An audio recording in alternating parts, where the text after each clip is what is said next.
Today on the Authors Exchange, we talk about drug addiction in the American society with author Doug Rappaport and his book, Reckoner. You know, you had this experience with these gentlemen that they didn't have good upbringing. They just didn't start out right in this world, and they kind of landed where they were supposed to. It's a part of our society. You know, I've met some people in rehab that because of the way their health insurance policy, they couldn't enter the rehab facility sober. They had to actually in the parking lot get effed up in order to go in and be effed up as they entered rehab in order for their health insurance to cover it. So that just The Authors Exchange.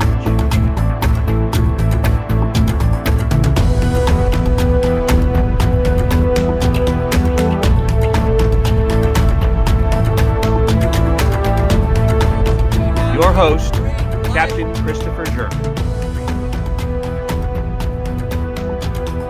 Brought to you by The Charted Life. And sponsored by Whither We Tend, a novel by Captain Christopher German. Welcome to The Authors Exchange.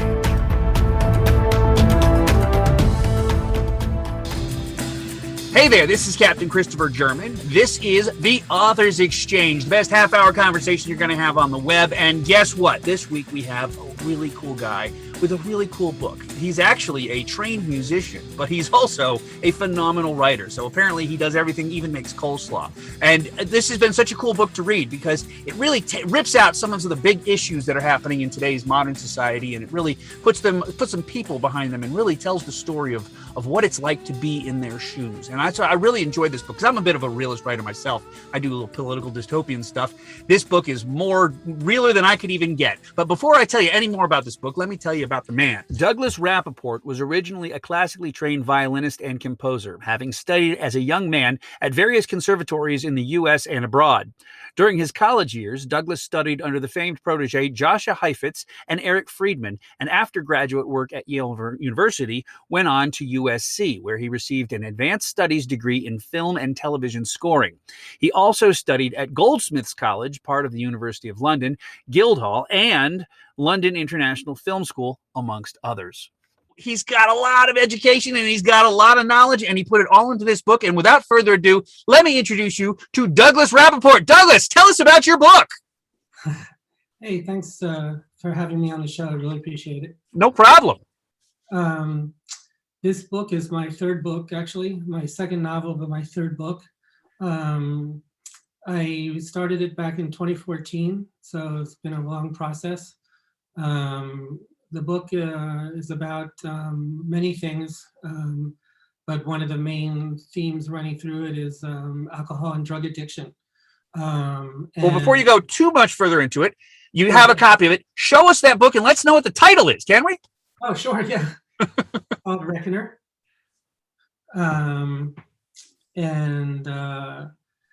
Like I said, I started back in 2014. I was in rehab myself, getting detoxed for benzos, which are like tranquilizers, which I was prescribed for over 20 years by doctors. And I didn't know when I was originally prescribed them that they were short-term, just meant to be short-term drugs.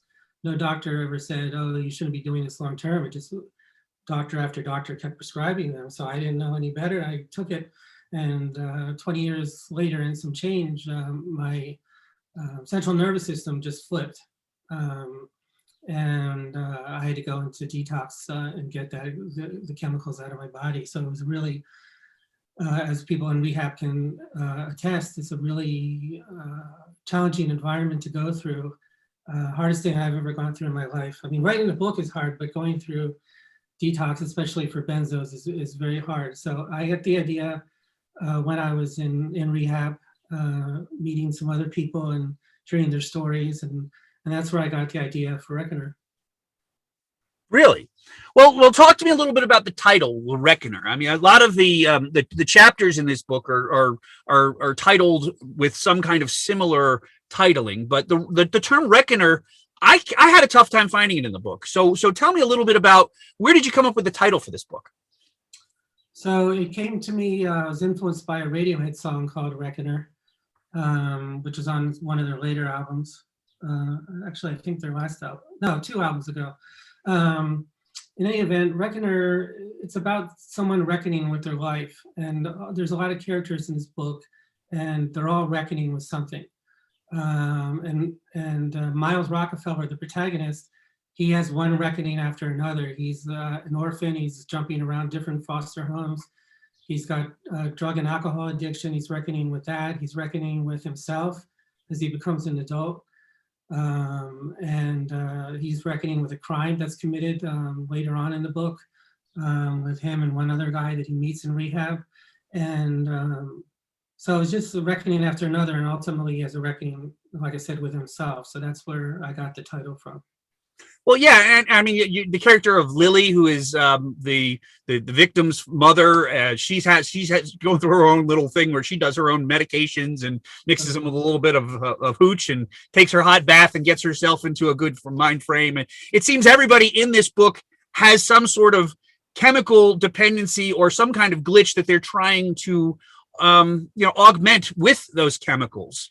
Mm-hmm. And to hear that you have personal experience with that kinds of stuff, I kind of figured it, but I didn't really know that when I was reading the book. But I think that really it shows a lot of not just that you have the chops to be able to write this thing, but you have an understanding of it, which I think is really important to communicate, particularly because I come from North Carolina as well. I just moved out of here from North Carolina, and you talk about the triangle and the drug problems they're having in North Carolina. This was a great little peek into that world out there. Tell me your connection and how you got to North Carolina with this book.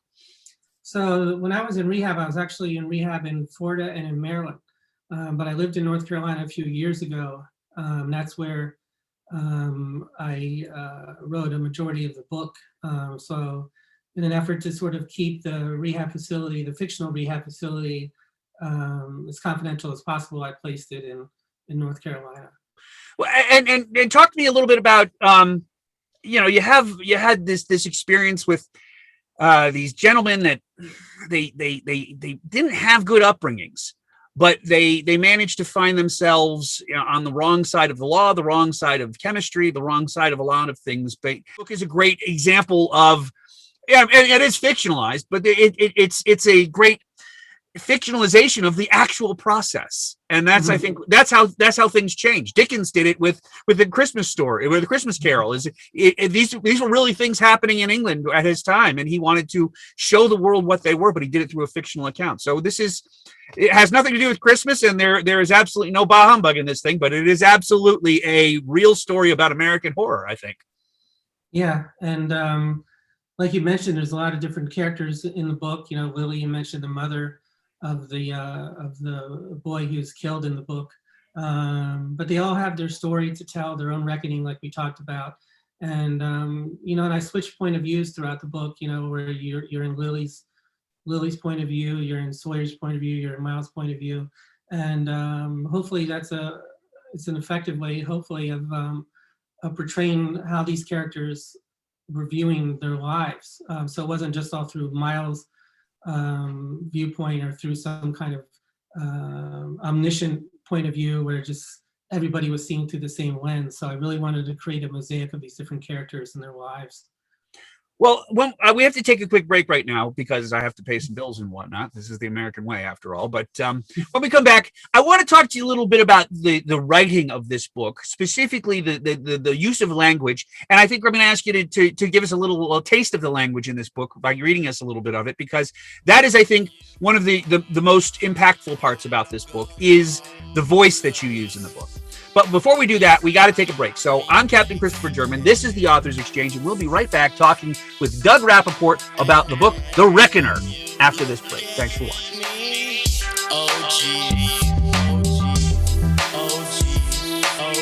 When you watch horror movies in summer, do you cry out of angst for the Halloween season? Have you ever wondered what happens behind dark, spiderweb-encrusted curtains of a haunted house? Well, boy, oh boy, do I have a solution to all of your aching problems. The Foggy Jack Live Podcast. where the haunters meet the haunted. Each week on the show, you'll learn behind-the-scenes info of the haunt industry, the talk of the paranormal and cryptid industry. We also talk about horror movies, Halloween, and so much more. So please join us each week for this creepy, kooky, mysterious, and spooky Foggy Jack live podcast. And we'll catch you down in the pumpkin patch where the haunters meet the haunted. The Foggy Jack live podcast is found anywhere podcasts are sold, distributed, or streamed. Please follow us on all our social media accounts at FoggyJack13. Please note this podcast is not responsible for explosive diarrhea, vomiting, erectile dysfunction, heartworms, or major migraines as a result of listening to the show.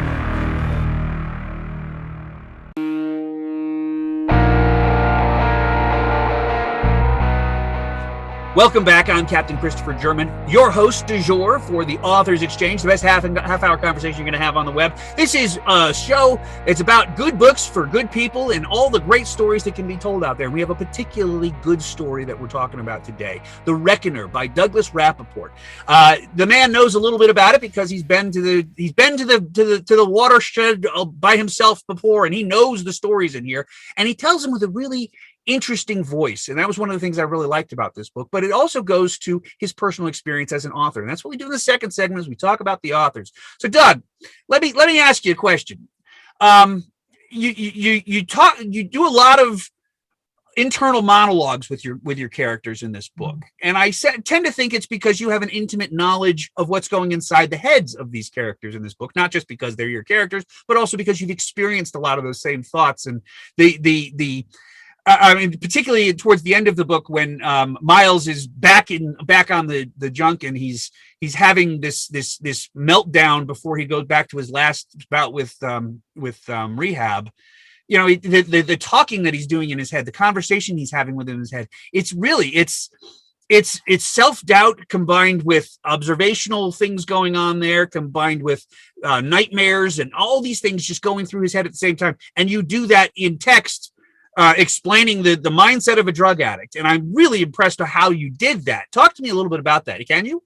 Yeah, sure. Thanks. Well, as I was being detoxed off of benzos, off of Klonopin specifically, which is allegedly one of the toughest benzos to be detoxed off of, in addition to benzos itself just being hard to detox off of, my body was going through just a revolt. There's a psychological aspect of being in rehab and being in detox, and getting a chemical out of your body, but there's also physiological, like the way your body is responding. Your body's been used to something for all these years, and it's suddenly being taken away, and the body wants it.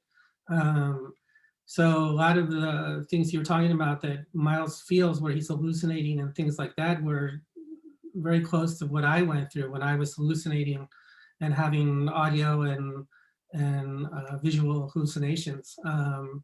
And, part of that was the detox. Part of that was, not sleeping for several days in a row, which after a while, it's like a drug itself, insomnia. Like if you don't sleep, I think the magic number for me at least is 4 days. You don't sleep for 4 days in a row, all of a sudden things start looking a little bit weird for you, and you can have hallucinations. So it's like being on a drug, not sleeping for so many days.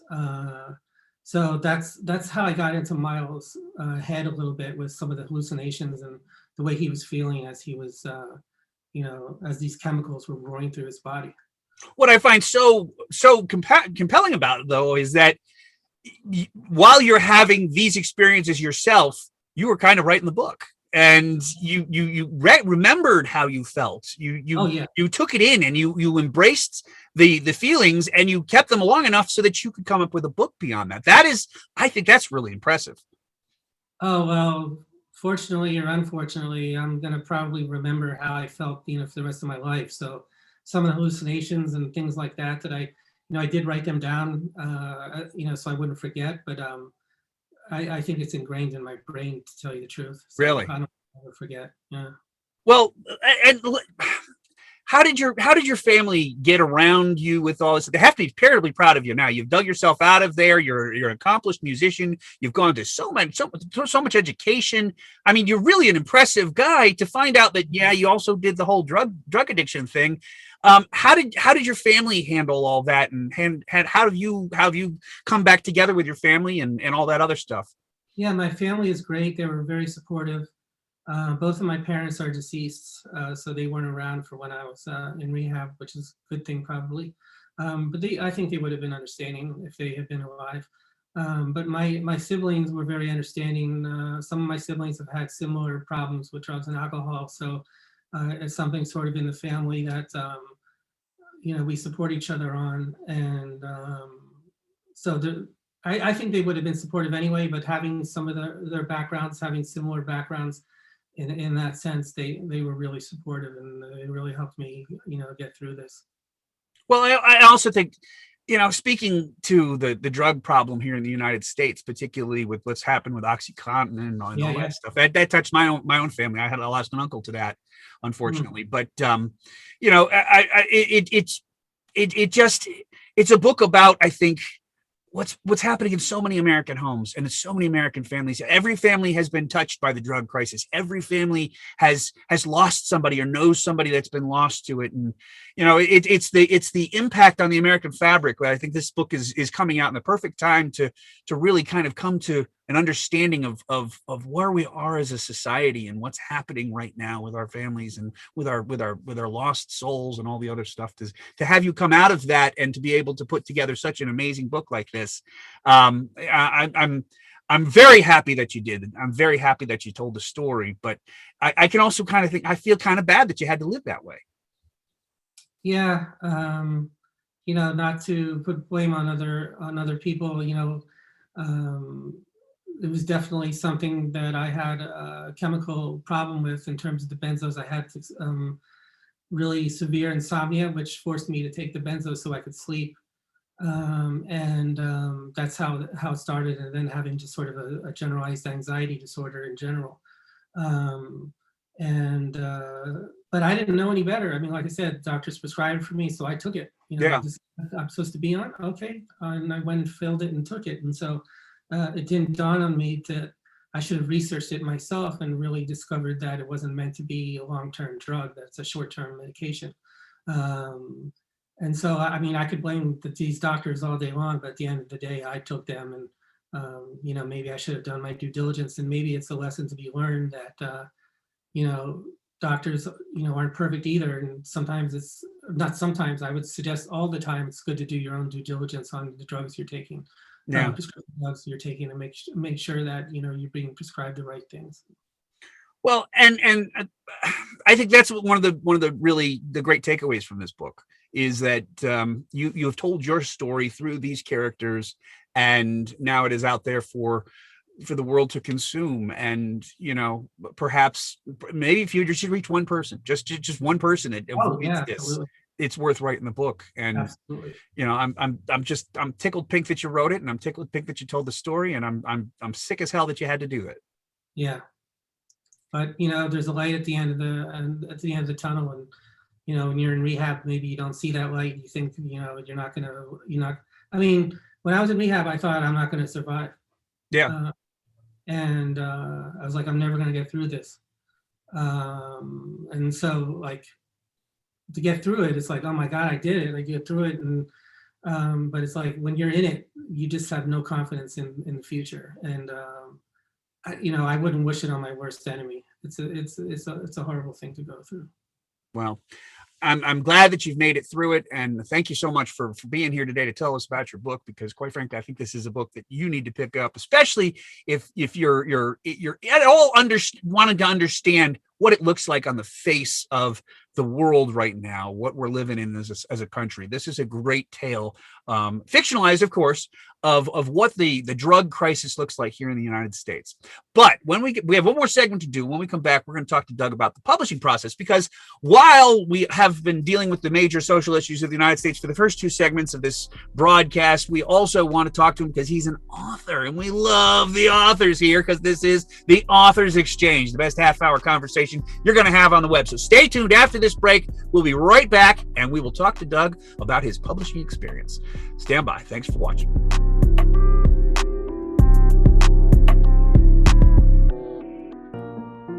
Have you heard about Whither We Tend? Whither We Tend is a novel for Americans about Americans. It takes recent political events and fictionalizes them and imagines what the world will look like in a couple of years and how things could turn out. It is my hope that they don't turn out this way. And that's why I wrote the book. And that's why I'm hoping you will read the book. Because I don't want these events to take place in our country. And this book is my aim at trying to do that. I know not everybody likes to read. So I made it an audiobook. And with the code that you get in this video, you can download the Whither We Tend for absolutely free and listen to it, all 7 hours of it, and enjoy it, I hope. I'm told it's pretty good. I've gotten lots of 5-star reviews, and I'm hoping you'll give it a 5-star review as well. Take a look at Whither We Tend, a novel about Americans for Americans.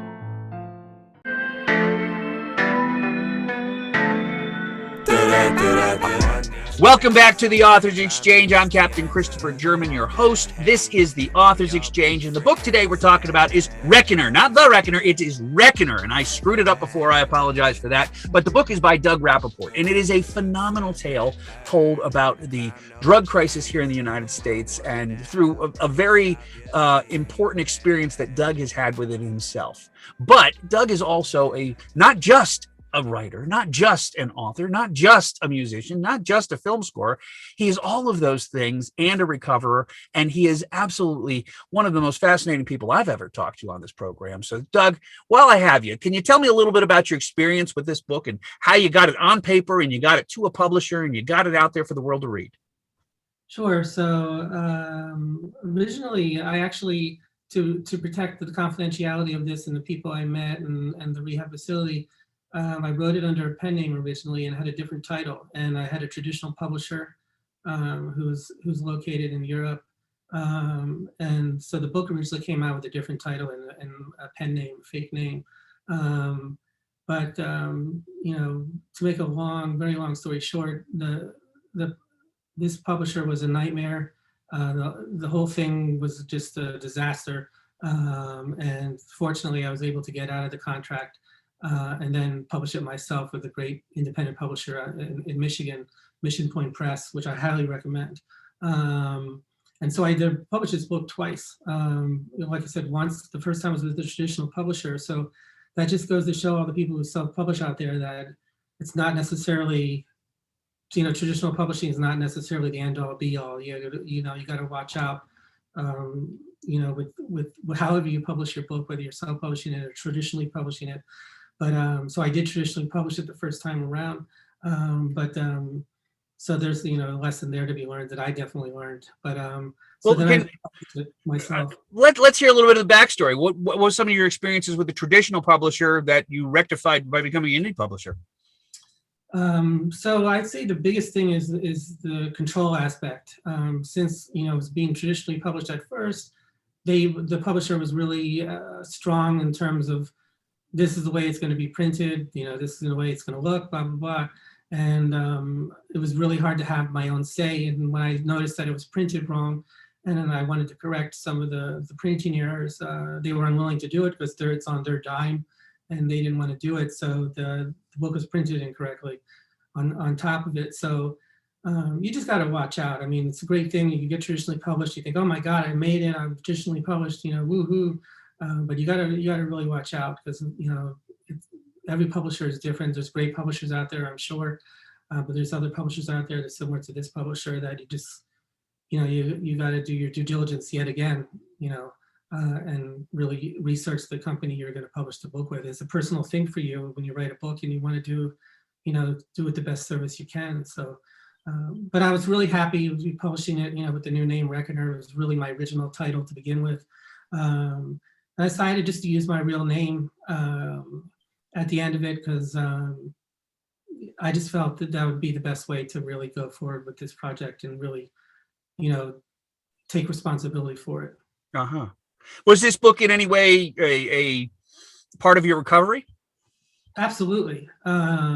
Even though I didn't write the book in recovery, I started getting ideas for the book, and I was just sort of jotted down ideas in a journal when I was in rehab about the book. And I did start writing something in rehab, but because I was in rehab, when I read it after rehab, I was like, oh my God, what is this? What did I write?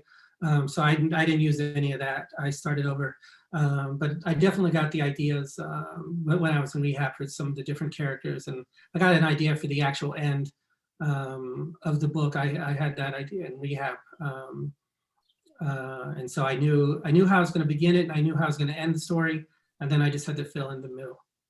Well, this book is available on Amazon. I read it on Kindle. I imagine you can get it at Google, everywhere you can find good books. It's also in print form, so you can get it at Barnes and Noble if you wanted to, and that kinds of stuff. But talk to me a little bit about, before we have to call it a day.